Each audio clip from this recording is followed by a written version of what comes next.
దేవునికి స్తోత్రం కలుగునుగాక. ఈరోజు దేవుని వాగ్దానం అనే శుభ కార్యక్రమమునకు మిమ్మల్ని అందరినీ కూడా ప్రేమపూర్వకంగా ఆహ్వానిస్తూ ఉన్నాము. నేటి లేఖన భాగము హెబ్రీయులకు రాసిన పత్రిక 13వ అధ్యాయము 2వ వచనము. ఆతిథ్యము చేయ మరువకుడి, దాని వలన కొందరు ఎరుగకయే దేవదూతలకు ఆతిథ్యము చేసిరి. దేవునికి స్తోత్రం కలుగునుగాక. ప్రియ దైవజనమా, ఈ ఉదయకాల సమయంలో పరిశుద్ధాత్మ ధైర్యపరుస్తూ బలపరుస్తూ చక్కని మాటలు బోధిస్తూ ముందు నడిపిస్తూ ఉంటుండగా ఈ మాటల పరకు మంచిగా స్థిరపరచుకొని ముందుకు సాగుదాము.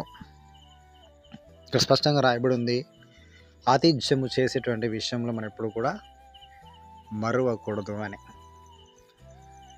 అలిసిపోయిన సొలిసిపోయిన ఆర్థికంగా వెనుకబడిన స్థితిలో ఉన్నప్పటికీ కూడా మన పరిస్థితి ఏదైనా కూడా మన ఇంటికి క్రీస్తు పేరిట వచ్చిన వారికి, ఇంకెవరైనా వచ్చినప్పటికీ కూడా వారికి మనము మర్యాద చేసేటువంటి విషయంలో, దేవునికి దాసులకు కానుకిచ్చిన విషయంలో, విశ్వాసులకు చక్కటి ప్రేమ చూపెట్టేటువంటి విషయంలో ఈ ఆతిథ్యం చేసేటువంటి విషయంలో ఇప్పుడు కూడా మనం మర్చిపోకూడదంట. ఎందుకంటే తెలియకనే దేవదూతలకు ఆతిథ్యం చేసిరని పరిశుద్ధ గ్రంథం సెలవిస్తూ ఉంది. అబ్రహాము తన ఇంటికి దేవదూతలు దిగి వచ్చారు అని ఎరుగకే వారికి ఆతిథ్యము చేశాడు. వారు వెళ్ళేటువంటి క్రమంలో, నీ ఇంట కొదువై ఒకటి ఉంది, మరుసటి ఏటలో నీ కౌగిట్లో ఒక కుమారుడు ఉంటారని అబ్రహాము తన కుటుంబమునకు ఆ దేవదూతలు వాగ్దానం చేయడం జరిగింది. ఇది దేని ద్వారా సాధ్యమైంది అంటే ఆ దేవదూతలకు ఆతిథ్యము చేయడము ద్వారా. దేవునికి స్తోత్రం కలుగునుగాక.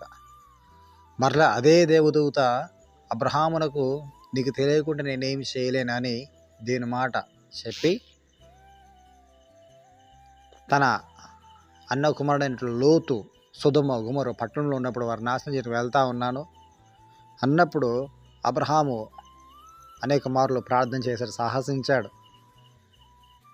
ఆ దేవదూతలు ఆ సొదొమ గృహములో పట్టణంలోకి వెళ్ళినప్పుడు లోతు వారికి ఆతిథ్యము చేసి వారి ప్రాణమును కాపాడుకోవడం జరిగింది. భయంకరమైన ఉగ్రత సొదొమ గొమొర పట్టణం మీద అగ్ని గంధకులు కురిపించబడ్డాయి. కానీ దేవదూతలకు ఆతిథ్యము చేయడం ద్వారా రక్షించబడ్డారు. అబ్రహామును కుటుంబంలో ఇస్సాకు జన్మకు కారణం అయిపోయింది. ఇంకా అంతేకాక మత్తయి సువార్త 10వ అధ్యాయం 40వ వచనం ప్రకారంగా క్రీస్తు పేరిట ఎవరినైతే మనం చేర్చుకున్న వారిని బట్టి యేసు క్రీస్తు ప్రభువారే చేర్చుకున్నట్టుగా తను సెలవిచ్చారు.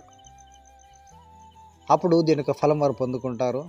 లేక నీతిమంతులను చేసుకుంటే నీతిమంతుల ఫలం పొందుకుంటారు. లేక ప్రవక్త అని వారికి ఆశ్రయం చేస్తే, స్వీకరిస్తే ఆ ప్రవక్త ఫలం పొందుకుంటారని నిశ్చయంగా మరి యేసుక్రీస్తు ప్రభువు వారు చెప్పడం జరిగింది. ఇంకంతేకాక సారపతు విధవరాలు ఆతిథ్యం చేసింది మరణ స్థితిలో ఉన్నప్పటికీ కూడా మొదటి అప్పము సేవకుడికి చేసి ఇవ్వడం ద్వారా, ఆతిథ్యం ఇవ్వడం ద్వారా ఏం జరిగిందంటే ఆ కరువు కాలం అంతా కూడా వారు సమృద్ధిగా పోషించబడ్డారు. రెండవదిగా వారి కుమారుడు చనిపోయినప్పుడు ఏలియా ప్రవక్త ప్రార్థన చేయగా ఆ కుమారుడు మరలా జీవం పొందుకున్నట్లుగా దీనికి వాక్యం సెలవిస్తుంది. ఇంకంతేకాక గనురాలైన ఒక స్త్రీ ఎలీషా ఆ మార్గంలో వెళ్తున్నప్పుడు ఈయన నిజమైన భక్తిపరుడు, దేవుని దాసుడు అని ఆమె గుర్తెరిగి ఇంటిపైన ఒక గదిని కట్టించి ఆ గదిలో దీపస్తంభమును, బల్లను, మంచము వారికి వేసి వారి చక్కటి ఆతిథ్యము చేసింది. తద్వారా వారి కుటుంబంలో ఏదైతే కొరతగా ఉందో ఆ కొరతను దేవుడు ఆ ఎలీషా ప్రవక్త ద్వారా సంపూర్తి చేశాడు. దేవునికి స్తోత్రం కలుగునుగాక. ఇంకా ఈ విధంగా చెప్పుకుంటూ పోతే ఎవరైతే ఆతిథ్యం చేసుకుంటూ ముందుకు వెళ్ళారో వారి కుటుంబములన్నీ కూడా ఎంతగానో దీవించబడ్డాయి, ఆశీర్వదించబడ్డాయి. పేతురుకి ఆతిథ్యం చేసినటువంటి కొర్నేలు కుటుంబము తన పరివారం మొత్తం కూడా రక్షించబడింది. పరిశుద్ధ గ్రంథం వారి పేర్లు ఎక్కడం జరిగింది. పౌలు శీలలు చెరసాలలో ఉండి ప్రభుని స్తుతించిన క్రమంలో ఆ చెరసాల నాయకుడు చనిపోతున్న క్రమంలో ఆయన బ్రతకడం జరిగింది. పౌలు శీలల ద్వారా. వారికి ఆతిథ్యం చేయడం ద్వారా వారి కుటుంబంలో ఆనందం వచ్చింది. దేవునికి మహిమ కలుగునుగాక. అప్పటి వరకు వారికి ఆనందం లేదు. కానీ ఎప్పుడైతే పౌలు శీలలు వారి కుటుంబంలో అడుగుపెట్టారో, ప్రాతిథ్యం చేశారో, వారి కుటుంబంతో కలిసి ఆనందించినట్లుగా దీని యొక్క వాక్యము స్పష్టంగా తెలియజేస్తూ ఉంది. ఇంకేనో ఈ విధంగా పరిశుద్ధ గ్రంథములు అనేకమైనటువంటి సందర్భములు ఉన్నవి. కానీ ఇవి చాలని ప్రభు ప్రేరణ బట్టి వీటితో నిలిపివేస్తా ఉన్నాను. దీని యొక్క దాసులుగా మాకును అనేకమైన కుటుంబంలో ఆతిథ్యము చేసినప్పుడు ఒక సేవకుని ఇంట వారి బర్త్డే రోజు మేము వెళ్ళడం జరిగింది. వారు మాకంటే పెద్ద దైవజనులు. ఆ గృహంలోకి వెళ్ళి ఆ బర్త్డే కార్యక్రమం పాలు పొంది ఆ చివరి ప్రార్థన చేసినటువంటి క్రమంలో పరిశుద్ధాత్మ దేవుడు ప్రవచనాత్మకంగా మాతో మాట్లాడినప్పుడు, దేవుడు గొప్పగా మిమ్మల్ని దీవించబోతాను, గొప్ప మిమ్మల్ని ఆశీర్వదించబోతా అన్నాడు. అనేకమైన ఆశీర్వాదం పొందుకొనబోతున్నారని నానా విధములుగా ప్రవచనములు చెప్పడం జరిగింది. ఆ ఏట నుంచి వెళ్ళి వారి జీవిత స్థితిగతులన్నీ కూడా కంప్లీట్గా మార్చివేయబడ్డాయి. మంచి వాహనం తీసుకోవడం జరిగింది. టోటల్ వ్యవసాయం వేయడం జరిగింది. ఆర్థికంగా బలోపేతం అయ్యారు. అనేకమైన కార్యం చేసుకుంటున్నారు. పరిస్థితులు గొప్పగా ఎదిగారు. ఉన్నత స్థాయికి ఎదిగారు. అనేకుల కళ్ళు వారిపై పడడం జరిగింది.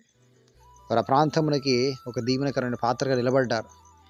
ఇది దేని ద్వారా జరిగిందంటే, వారును కూడా చిన్నవారమైన మాకు వారు ఆతిథ్యం చేశారు. అట్టి ఆతిథ్యంను బట్టి వారు గొప్పగా బ్లెస్ చేయడం జరిగింది. ఇంకా వారైనా కాక, సేవకులైనా కాక, అనేకమైన విశ్వాసులు కూడా మాకు ఆతిథ్యము చేసి వారి వారి కుటుంబంలో ఎంతో ఘనమైన కార్యములు, మహత్కార్యములు, అద్భుతములు, సూచక కార్యములు అన్నీ కూడా వారు పొందుకోవడం జరిగింది. ప్రతి సాక్ష్యం కూడా అద్భుతమైన సాక్ష్యం.